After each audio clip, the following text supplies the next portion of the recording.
93 FM.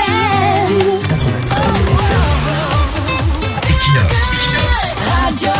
Bonjour, apparemment le chef de l'État a du temps à revendre ces temps-ci.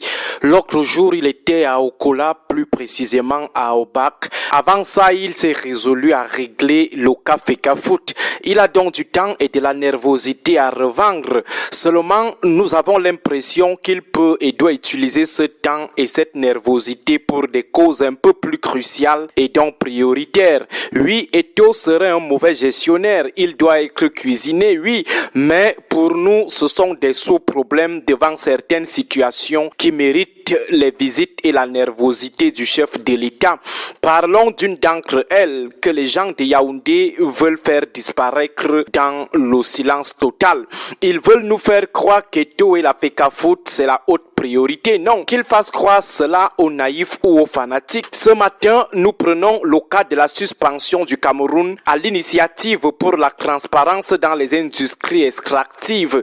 Cette initiative est chargée de dire à la communauté internationale si le pays est viable, fiable ou crédible dans la production, la vente et la gestion de ses ressources minières, l'or, le diamant, le pétrole. Et pour la troisième fois en moins de 7 ans, le Cameroun vient d'être suspendu. C'est-à-dire que cet organisme international agréé dans la notation des bons élèves en matière de gestion de l'or, du diamant et du pétrole vient de déclarer que le Cameroun est un mauvais élève pour la troisième fois et dire aux étrangers qui veulent venir parler de l'or, du diamant, du pétrole avec nous que l'État du Cameroun n'est pas fiable en la matière. C'est donc d'abord une grosse honte que les gens de Yaoundé viennent de verser à nouveau sur le Cameroun et les Camerounais.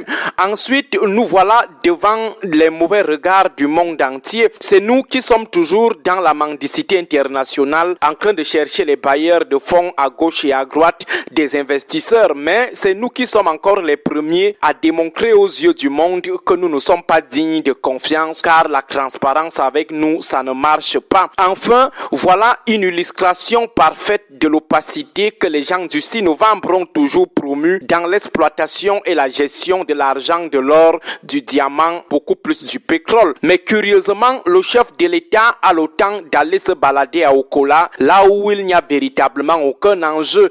Curieusement, il trouve du temps pour sortir la nervosité sur les sous-problèmes d'Eto et de sa Fecafoot.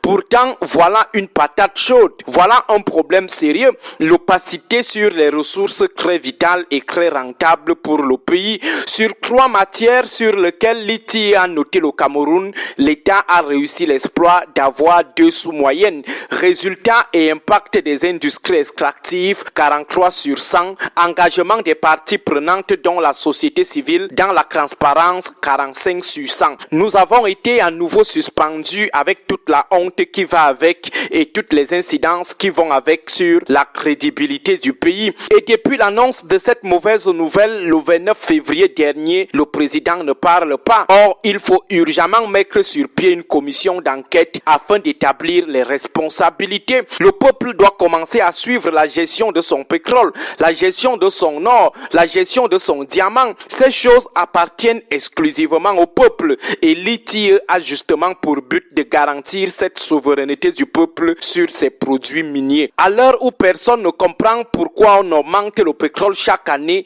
le chef de l'État doit demander au comité national de l'ITIE de nous dire pourquoi le Cameroun ne fait pas toujours preuve de transparence sur le pétrole. Qui exploite finalement notre pétrole? Qui le vend? L'argent de ce pétrole est géré comment? C'est ce que l'ITIE international nous demande.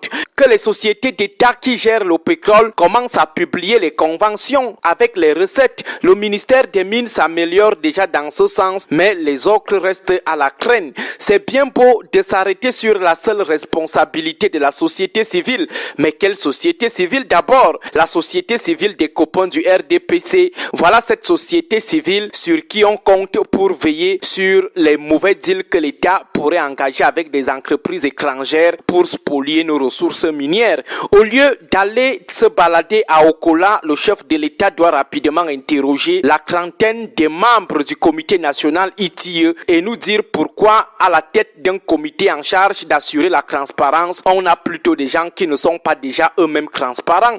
À qui profite le maintien de la gestion du pétrole dans le noir. Et le président lui-même alors, c'est quel genre d'État qui apprend que les avocats d'une compagnie internationale acculée dans un tribunal en Angleterre avouent devant la barre que ses fonctionnaires ont reçu plus de 7 milliards de pots de vin dans une affaire de son pétrole. Et cet État se refuse d'investiguer, refuse de porter plainte à cette entreprise et ses complices que sont les fonctionnaires des sociétés nationales citées. Cet État refuse de demander à être parti au procès. Mais c'est quel genre d'État? Il y a aussi l'affaire Sinostel. Qu'est-ce que le chef de l'État a dit d'audible à propos? Rien. Vos collaborateurs véreux engagent le pays dans une exploitation par une entreprise étrangère, exploitation de 10 millions de tonnes de minerais par an à 33% de fer pendant 63 ans environ. La tonne étant à 95 000 francs CFA sur le marché international par an, ça fait pour cette entreprise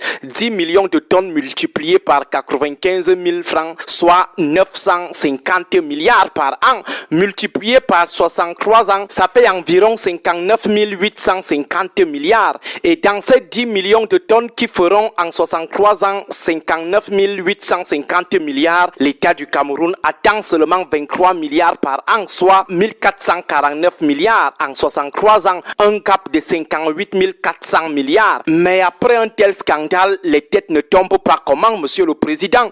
Mieux vous laisser alors être tranquille si vous ne voulez pas engager des enquêtes pour des scandales plus sérieux qui ne peuvent qu'aboutir à des arrestations massives de vos collaborateurs. Bonne journée à vous tous. 93